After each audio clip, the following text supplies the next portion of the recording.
excitant. si est-ce que day yëngal ba pare nee na aphrodisiaque la. moo ko wax. laaj bi daal loolu moo ko wax. c'est ça. sa laaj bala. C'est ça que j'ai compris moi. Donc ceci dit, c'est très normal quand tu as le son chaud. Aïcha, Fatima Diop, ñu dugg ci culture gërëm madame Cissé. Eh ben on est mercredi, on peut tout se permettre. Ben oui. Aïcha mi ngi noonu ñaaw xale yi ma dama leen bëgg. Aïcha ñu dem régie dikkaat dugg art et lettres pour parler de la culture sénégalaise.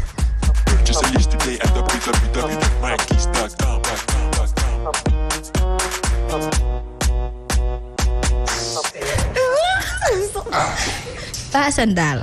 Aïcha, Fatima Diop, nous parlerons de la culture, du ministère de la Culture et du budget, justement, et du secteur. Nous allons aussi reparler du camp Thiaroye. Donc, ñu jox la kàddu rek léegi nga doxal.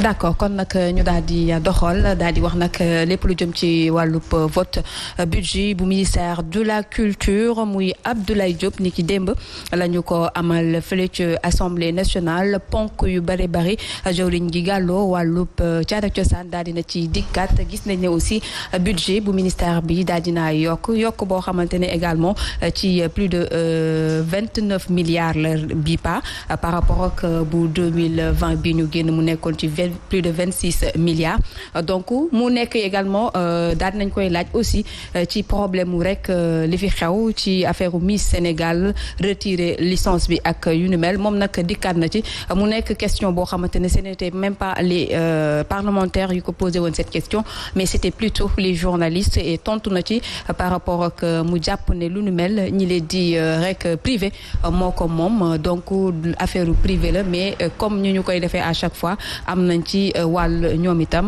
mais duñu duggagum ci fond des choses mais aussi mu wax ci fond bii di fond FOPICA muy fond bi ñu teg pour wàllu cinéma ñu daal di ci gis na ci aussi ci wàllu wu ni mel nag am na ay production film yu bare yu ñu ci jot a def mais également financé nañ leen mu daal di koy wax ni ki démb ñëwaat aussi ci secteur yu mel ni secteur tourisme bi et autres bu fekkee élément bi yemb na avec la complicité de la régie ñu seetaan le ministre de la culture Abdoulaye Diop daal dellu si waat ci plateau bi.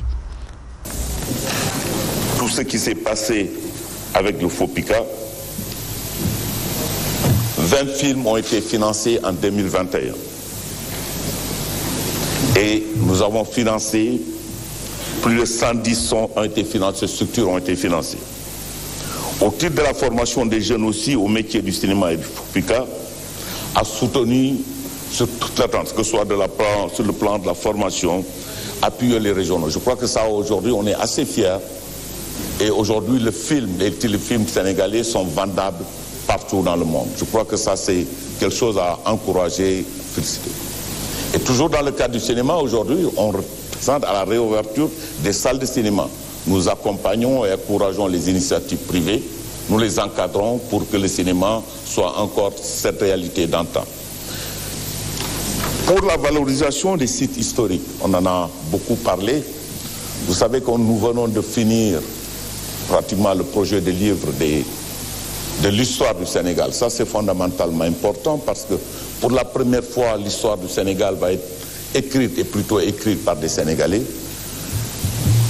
Je crois que de là, ce qui ressort, c'est qu'il y a de très fortes personnalités de part et d'autre dans les différentes régions, dans les différents départements. Je crois que l'intérêt de ces localités-là, c'est plutôt valoriser, pouvoir accompagner ces sites pour qu'ils soient mieux connus. Nous allons valoriser, si vous voulez, les sites historiques et les lieux de mémoire. Et pour les cas spécifiques de Yang Yang, la tombe de Maïssa Wali Dione, à Missel, le château de Borom, Pathé Badiane, je crois que tous ces projets-là sont en cours.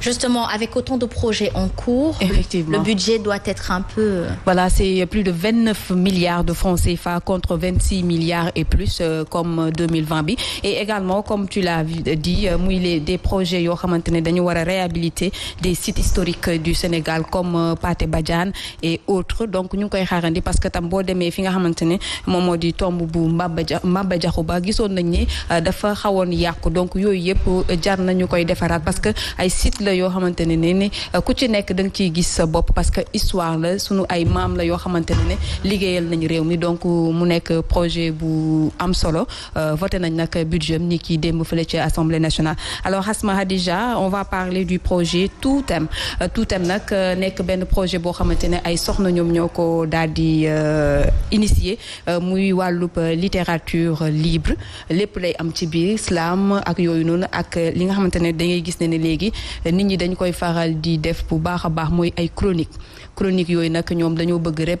daal di koy defaraat def ko ay séries et autres ba tax na nag projet bi dañ ko fas yéene lancé le 5 bi ñu dëgmal lancé également seen site et autres ñu teewlu ci Fatou kenn la ci ñoom ñu daal di avec la complicité de la régie et puis dellu si waat ci plateau bi. fi mu jógee écriture libre bi fi mu jógee mooy ne ba internet ñëwee muy ay Facebook ak yooyu jeunes yi nga xamante ne dañuy nekk seen biir kër am envie partager am envie seen i yëg-yëg ñu jël big ak feuille bind ko daan ko garder seen kër yi ñu jël ko léegi di ko bind di ko partager sur Facebook yi donc yooyu nañ doon woowee chronique parce que li tax chronique mooy parce que ça sortait presque toutes les semaines maîtresse d'un homme marié noonu la commencé si chronique la commencé et ainsi de suite ba tey mu nekk série te gis nañ léegi engouement bi am autour ak siiw bi muy am donc léegi xale yi ñoom ñi ngi nekk di bind am nañ ay talent fii moom Sénégal macha allah talent yi bëri na fi léegi ñoom loolu ñuy bind nag dafa am yenn sites yi nga xamante ne dañuy ñëw di leen exploiter donc ñun nag ñu daal di jóg ne déedéet loolu duñ ko bàyyeetee noonu dañuy ñëw ñun tamit def suñu benn plateforme boo xamante ne dinañ mun a wane suñu jeune talent yooyu noonu ba pare daal di nu ma ko mun a waxee si filtrer daal di def bind yi ba bind yi gën a set gën a mun a rafet si liir ñu jël tamit corriger leen fautes yooyu bu mun ko mu def mu doon lu sell loo xam ne mun nañ ko jox askan bi ñu mun ko di ko jëfandikoo donc loolu mi ngi si donc tey itam ñu mettre nañ tamit benn en place def benn concours de nouvelles pour xale yi nga xamante ne macha allah yàlla may na leen si bind xarañ nañ si bind ñoom tamit ñu mun a wane seen bopp foofu léegi prix bi concours prix bi mi ngi def 1 million la ça va de 500 000 ba 200 000 ndëkkat yi waratuñu nangu ñu leen exploiter c'est ça en fait c'est vrai que ne toog di bind dafa metti donc niñ naan ne fii ñu ne mënoo sa li ngay bind mënu la dundal déedéet mën na la dundal parce que yeneen dëkk yi bindkat yi foofu mi ngi leen fay dundal waaw Aïcha moom mi sekk ñoo ngi koy gërëm bu baax a baax ci coordination bu mag gi nga xamante ne tax nañu dëgtal askanum Sénégal ay kàddu yu am solo nga ne Fatou c'est ça Fatou oui elle s'appelle Fatou moom co-initiatrice bu projet bu ni mel la et ils vont lancer également li nga xamante ne moom moo di club virtuel bu wàllu littérature ñoom aussi dañu koy def et li ñu bëgg moom moo di gën a inciter les jeunes à ce que ñuy dem ci affaire lecture bi mais également ñu organiser secteur bi parce que bëgg nañ aussi bindkat yi ñuy dund ci li nga xamante ne moom la ñuy bind parce que on a l'habitude de dire que ne voilà l'art ne nourrit pas l'homme son homme voilà donc du coup moom mu ne déedéet parce que comme ni ko yeneen dëkk yi di defee écriture dafa am solo donc mu nekk projet bu am solo boo xam ne dina permettre les jeunes ku ci nekk ñoom itam ñu gis seen bopp et ñu fas yéene ko lancer le 5 bi ñu dëgmal donc projet donc c'est-à-dire le 5 décembre voilà le 5 décembre projet bu am solo jours. Le dimanche prochain. Inch'Allah dama bëgg a wax. Fatima il faut mu indiwaat la production culturelle. il faut nga lancer livre yi gis nga livre dafa am lu muy def ci nit. dafa am solo. da lay dalal sax foog Sénégal jeunesse sénégalaise ñu delluwaat ci sens de lecture. di lire lépp pour dëkk xam-xam moo ko doxal. Justement. Dimbaluñ ci lool. Et loolu c'est important, cette production-là, c'est déjà important, mais à travers Dia Subatel, et à part ça, il faut comprendre aussi que ce qui est malheureux, c'est qu'on était à 70% de la population illettrée. Et aujourd'hui, si nous avons 70% sur une population en majorité de jeunes, ça veut dire que si nous avons futur papa, si nous futur maman, nous avons alors que ce n'est pas trop tard. Moi, j'ai présenté le podium culturel du 6S. Pa Assane j'ai eu mal da ngay naan hymne national lañ ko doon ubbee xale yi mënuñu ko c'est gravissime. C'est-à-dire, moi j'interpelle l'État, le ministre de la Culture, de la Jeunesse, de l'éducation, de la famille. C'est être un patriote, c'est-à-dire arriver à mettre le Sénégal dans le cœur de tous les Sénégalais. Au moins sa hymne national, ce n'est pas une excuse. Effectivement, je suis tout à fait d'accord avec toi parce que même bu ñu xoolee keroog indi naa fi ay téere yoo xamante ne bindee nañ ko wolof. am na ay bindkat yoo xamante ne ñu ngi def ay efforts pour permettre ñi leen di rek ku ci nekk gis sa bopp ñu jàng ak ñu jàngul mais comme ni mu koy waxee civisme bi ci boppam la ñu war a indiwaat ci biir l'école bi jàngal ko tout tànk yi ku ci nekk ñu mën a xam lan mooy sunu charte réew yi waaye itam lan mooy sunu bàkk bi nga xamante ne tey ji fu ñu koy bàkkee rek ñëpp dañoo war a jug taxaw ñu sargal ko.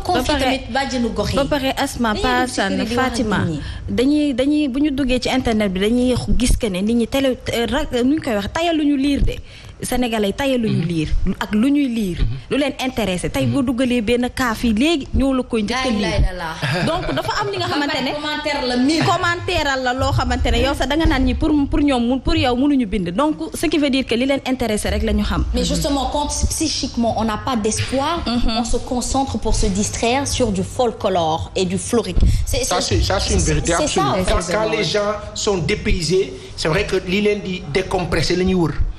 loolu dëgg la. moo tax kaa yi bëri ñenn ñi dañuy xëy di wuti lu ñu am moo tax taluñu yor livre di lire. am nañ ci jàngkat yu bëri ñoo xamante ne université lañ jóge ñoo xamante ne am nañ seen i master ak seen i doctorat ñu ngi ci marché bi yor seen i bagage di ko jaay pourtant ñooñu bëgg nañu lire mais dañoo amul jotu lire donc il faut que jeunes yi aussi ñi nga xamante ne maanaam daal réew mi dafa soxla càmbaraat defaraat leen réew mi ñoo ko bokk ayca ñu dellu si nag justement pour chuter sur les tirailleurs sénégalais de Thiaroye 44 muy le 1er décembre entre 30 novembre 1er décembre 1944 mu nekk nag jamono joo xamante ne ne li la di l'armée française bi dafa massacré woon des centaines de tirailleurs sénégalais certains même ont dit que voilà on annoncé des chiffres yoo xamante ne toll na ci 35 ñeneen ñi ne c'est plus 77 ans après lan la ñu gis ba tey ci wàllu wu ñu mel gis nañ ne au temps aussi temps bi fi François Hollande nekkee woon président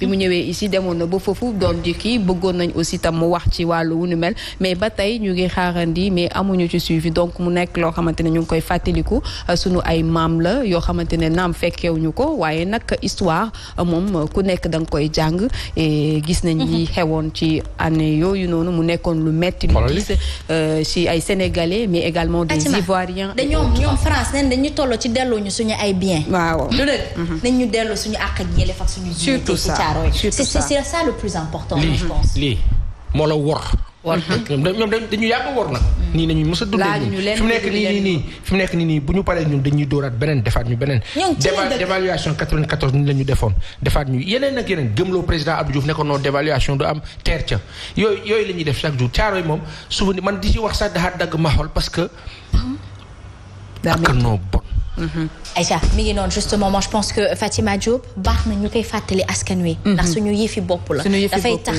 ëllëg ñu xam suñu diggante voilà ak nasaraan si nan lañ koy doxalee c'est très important ndax drapeau lañ soloon dañuy dem xeexal leen ba pare ñëw di laaj li nga xamante ne moom fay soldat tubaab yi ne leen yéen kaay leen ñu fay leen suba yóbbu leen kill leen maanaam rey leen gas leen suul waaw bett leen parce que bu ñu leen bettu toon du demee noonu voilà mais pourquoi lâche c'est de la lâcheté noonu la ñuy def ak ñun tout le temps. c'est de la lâcheté noonu la ñuy def ak ñun ba ci jamono bi. léegi pourquoi un lâche devrait valoir mieux que moi dans de la négoce. looloo fi. c'est la grande question. mais nag dañ ko mës a def ak ay complices dafa amoon ay warkat ci sanu biir ñoo xam ñoo yombal mbir mi. kon ñu warkat yooyu nag ñoo fi nekkaat ba tey. di leen ko yombalaat. moo tax faw askan bi fippu daal di taxaw def face ak warkat yi waxuma ak tubaab bi de. warkat yi ne ci biir warkat yi waroon sunu maam yooyu noonu. tey jii warkat yooyu noonu. moo leen di topp seen ay sët. ay sëtaat c'est ça ñooy nekk nii ku waroon dem mooy war tey. kon nag nañu rus yàlla ci li ñuy def war je crois qu'on n'a pas à se trahir pour le bien d'un autre. Justement, t'as envie de dire na Mam Sidi mi ngi ma koy yëgal. Ah oui, il est 11h moins 9 minutes. Ah bah, c'est fini. C'est fini pour ce Subatel d'aujourd'hui en tout cas. On se donne rendez-vous en tout cas demain. Mais en attendant, Fatima Diop, merci beaucoup. Merci pour ce souvenir. C'était chaleureux justement. Je pense que vous avez apprécié chez vous aussi devant votre tasse de café au lait comme Bakary Banora et Mam Sidi ou quelquefois même de votre tasse de chocolat chaud. Mais Madame Touré, yéen annonceurs yi du ngeen di xëy di ñu indil ndekki fii ñu leen di jàllale ci télé bi annonceurs yi du ngeen indi xaalis bi fii sénégalais yi ngeen xam yéen a ngeen ñëw seetaan non waaw dañuy sele sénégalais yi ko mën te di ñu seetaan te yéen ñi damay wax fii message bis bu jot sénégalais yi ñooñu naan li ngeen di wax dëgg la yéen kay mënuñu